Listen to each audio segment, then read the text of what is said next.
अस्सलाम वालेकुम। रमज़ान में हम मुख्तलिफ़ किस्म के स्नैक्स बनाते हैं और जो सबसे ज़्यादा पसंद की जाने वाली चीज़ है वो यकीनन आप सब भी यही कहेंगे कि वो पकोड़े हैं। तो पकोड़े मुख्तलिफ़ तरीके से रमज़ान में बनाए जाते हैं।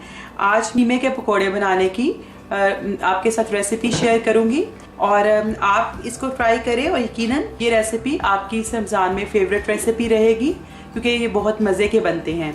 तो इसके लिए मैंने चिकन का कीमा लिया है, आप बीफ या मटन कोई भी कीमा ले सकते हैं। मैंने ये 250 ग्राम कीमा ले लिया है। इसके अलावा ग्रीन कोरिएंडर, एक मैंने दरमियाने साइज़ की प्याज लेकर उसको बारीक चॉप कर लिया है। रेड और ग्रीन कलर की मैंने हरी मिर्च ले ली है, जितना आप चाहें अपनी मर्ज़ी से ले सकते हैं। 2 क्लोव्स गार्लिक का लेकर उसको मैंने छोटा चॉप कर लिया है। तो इन चीज़ों को आप बारीक बारीक चॉप करें। एक बोल मैंने बेसन ले लिया है और स्पाइसेस में 1 टीस्पून मैंने नमक लिया है, 1 टीस्पून ही सुरख मिर्च पाउडर है, 2 टीस्पून धनिया पाउडर है, 1 टीस्पून ज़ीरा है, साबुत ज़ीरा है, हाफ़ टीस्पून गरम मसाला पाउडर है, हाफ़ टीस्पून हल्दी पाउडर है, हाफ़ टीस्पून ही क्रश्ड रेड चिली है और 1 टीस्पून सूखी मेथी का, कसूरी मेथी का पाउडर है। तो ये मसाले हम चिकन में भी शामिल करेंगे और बेसन में भी अलग-अलग हाफ क्वांटिटी आप इसमें इस्तेमाल करेंगे। पहले हम कीमे में मसाले मिक्स कर लेते हैं। तो एक बोल में मैंने कीमा ऐड कर दिया है। अब मैं इसमें धनिया डाल दूंगी, थोड़ा सा बचा दूंगी जो कि हम बेसन में भी शामिल करेंगे। इसी तरह मैं इसमें गार्लिक शामिल कर दूंगी, थोड़ा सा बचाएंगे, और प्याज सारा शामिल कर दूंगी। हरी मिर्च शामिल करूंगी, थोड़ी सी बचा लूंगी जो कि हम बेसन में शामिल करेंगे। इसके बाद मसालों में से हाफ क्वांटिटी में नमक में ऐड कर दूंगी। इसी तरह सुरख मिर्च, 1 टीस्पून धनिया, ज़ीरा हाफ ऐड कर दूंगी और गरम मसाला इसमें पूरा ऐड करूंगी और मेथी हाफ ऐड करूंगी और बाकी ये मसाले जो हैं वो हम बेसन में ऐड करेंगे। अब इन सब चीज़ों को मैं अच्छे से मिक्स कर लूँगी। आपने बिल्कुल इसको अच्छे से बाइंड कर लेना है। तो अगर आपको लगे कि कीमा अच्छे से बाइंड नहीं हो रहा तो चिकन का कीमा जो है वो बाइंड अच्छे से हो जाता है। अगर दूसरा कीमा है और आपको लगे कि वो बाइंड नहीं हो रहा अच्छे से तो आप उसमें 1 टेबलस्पून बेसन डालकर उसको मिक्स करके अच्छे से उसे बाइंड कर सकते हैं, बाइंडिंग का काम ले सकते हैं बेसन से। तो मैं भी इसमें थोड़ा सा बस 1 टेबलस्पून के करीब बेसन डाल रही हूँ। तो ये मिक्सचर कीमे का हमारा तैयार हो गया है। अब मैंने एक बोल में बेसन सारा डाल लिया है और जो बचे हुए आधे आधे मसाले हैं और इसमें क्रश चिली और हल्दी जो है वो मैंने चिकन के मिक्सचर में शामिल नहीं की और वो इसमें ऐड कर रही हूँ। ये मिक्स कर लेंगे हम मसाले सारे और बेसन को आप एक दफ़ा अच्छे से छान लें, उसमें गुठलियाँ ना हों।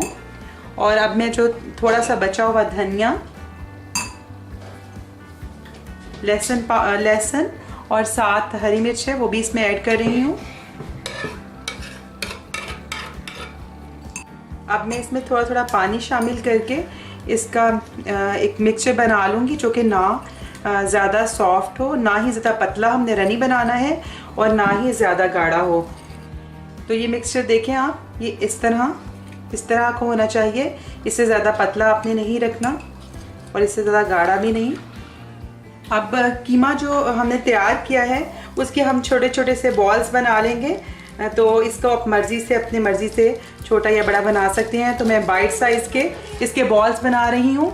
इस तरह से अच्छे से बाइंड हुआ है तो आप इसके इस तरह बॉल बना कर रखते जाएं। तो इसी तरह मैं सारे बॉल्स बनाती जाऊंगी। अब हमारा बेसन का मिक्सचर और हमारे कीमे के बॉल्स भी रेडी हैं। ऑयल को मैंने गरम कर लिया है और अब मैंने फ्लेम मीडियम पे कर दिया है और मीडियम फ्लेम पर ही हम इसको पकाएंगे। तो इसके लिए मैं एक बॉल लेकर और आप हाथ की मदद से या आप स्पून की मदद से किसी तरह भी आप इसको इस तरह रोल करते हुए करेंगे और इसको डालते जाएंगे।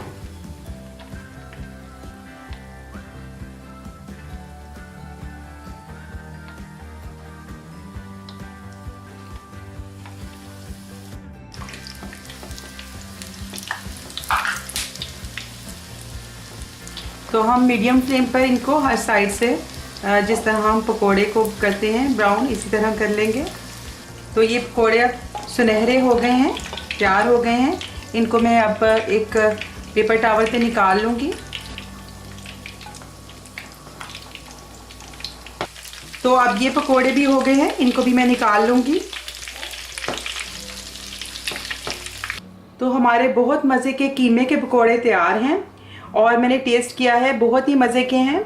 और आप इसको घर पे ट्राई करें, आपको पसंद आएंगे। ये मैं आपको एक काट के भी दिखाया है पकोड़ा के अंदर से जो कीमा है अच्छे से पक गया है, क्योंकि इसको हमने मीडियम फ्लेम पे किया है। और जब थोड़ा सा इसमें कलर आए तो इसको थोड़ा सा जो इसकी फ्लेम है लो कर देनी है। तो अच्छे से अंदर से ये पके हुए हैं। तो आप इसे ट्राई करें, तो एक ट्राई तो बनती है, बहुत आपको भी पसंद आएंगे। और अगर आपको ये रेसिपी पसंद आई हो तो ज़रूर इसे लाइक करें और मेरे चैनल को सब्सक्राइब करें। आइंदा आपके साथ किसी और अच्छी सी रेसिपी के साथ मुलाकात होगी। उस वक्त तक के लिए अल्लाह हाफ़िज़।